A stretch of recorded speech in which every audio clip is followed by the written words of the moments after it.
Hi there, in this video I want to show you how to rig and how to use Dartspin on JigHeads. Well, JigHeads are probably overall the most popular way to rig any soft plastics, and well, there's no difference here with the Dartspin, because the JigHead you can have different weights, you can have different type, different action, and thanks to that you can cover a wide range of uses. You can go literally from, you know, a teeny Dartspin like that one is a Pro 3.5 that comes like this on a small round jighead for light tackle, you know, brown trout, sea trout, a number of fish who are feeding on those teeny preys.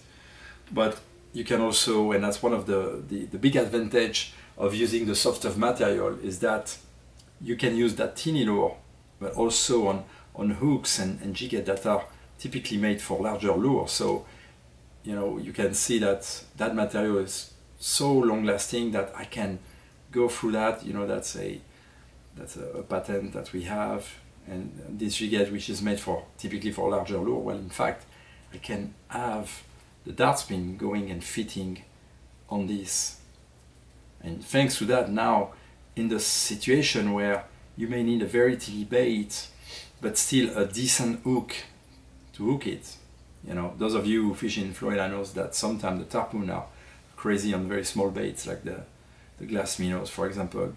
Well, that's a great way, but you know, in Europe sometimes you may have pikes also targeting small prey, so now you have a pretty decent hook and weight, but still a very teeny bait, and the benefits of that.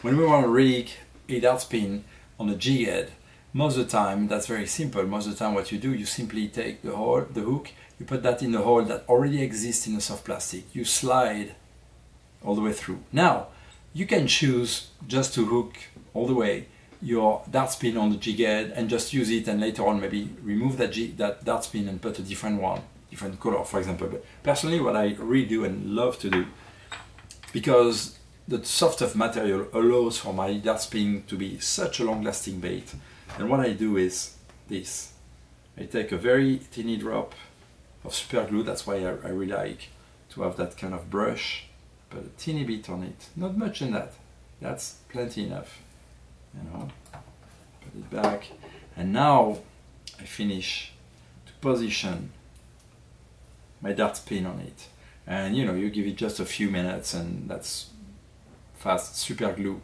and that will last a lot. And if I do that, I will do it on a regular soft plastic already, but regular soft plastic will be tear apart quite fast. But in the case of the Dartspin, especially if you target fish, for example, like the bass who have no teeth, you can catch dozens and dozens. I mean, won't be surprised if you catch, say, 70, 80, 90 bass on the very same Dartspin on that jighead.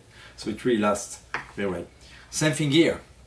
If I want to use my Dartspin on a heavier hook, and you know, in that case that's a swimming jighead that we have with ocean born, this allows you, for example, for striped bass, to have a weight that's heavy enough to make those long casts that you need quite often, and to last and to catch you the fish when they're targeting that prey. So again, I just put a teeny bit, not much, a teeny bit of super glue right here, lock it up right after,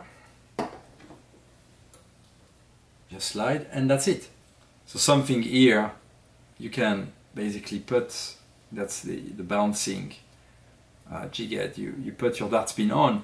The advantage of that is that material, the soft material, expands so much, it allows you to put a Dartspin of a given size on a hook that's much larger than what typically a soft plastic will allow to, because a regular soft plastic will be tear apart once you will go on that, you know, thicker piece of lead that is on the shank to hold the soft plastic.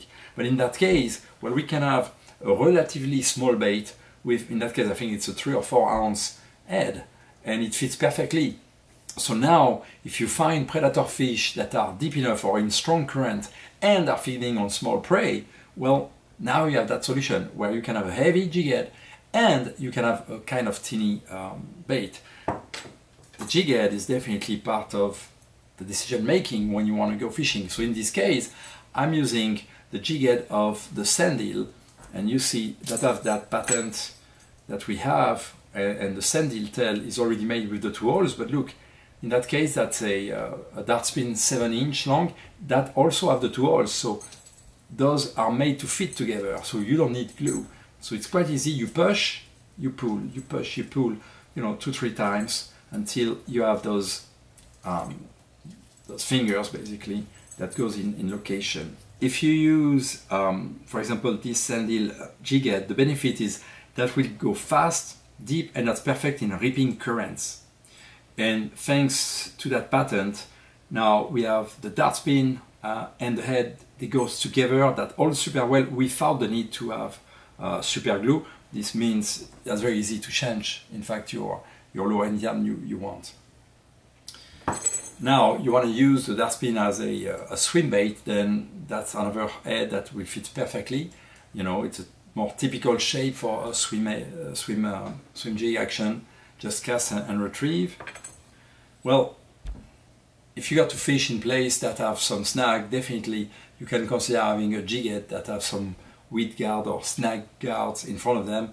It's just a jighead, so the way to rig it is the same, but you benefit of this, and that's a great way to bring that Dartspin, to bring that blade to work into rocky bottoms, you know, branch and stuff like that. Now, with those different options, what we see is that we can really, literally rig that Dartspin on all kind of jigheads you can think of, all kind of weight. You can have a very heavy weight on pretty much small Dartspin, and sometimes that's key if the predator are feeding on small prey. At the opposite, you can have a pretty big Dartspin and a head that's not that heavy.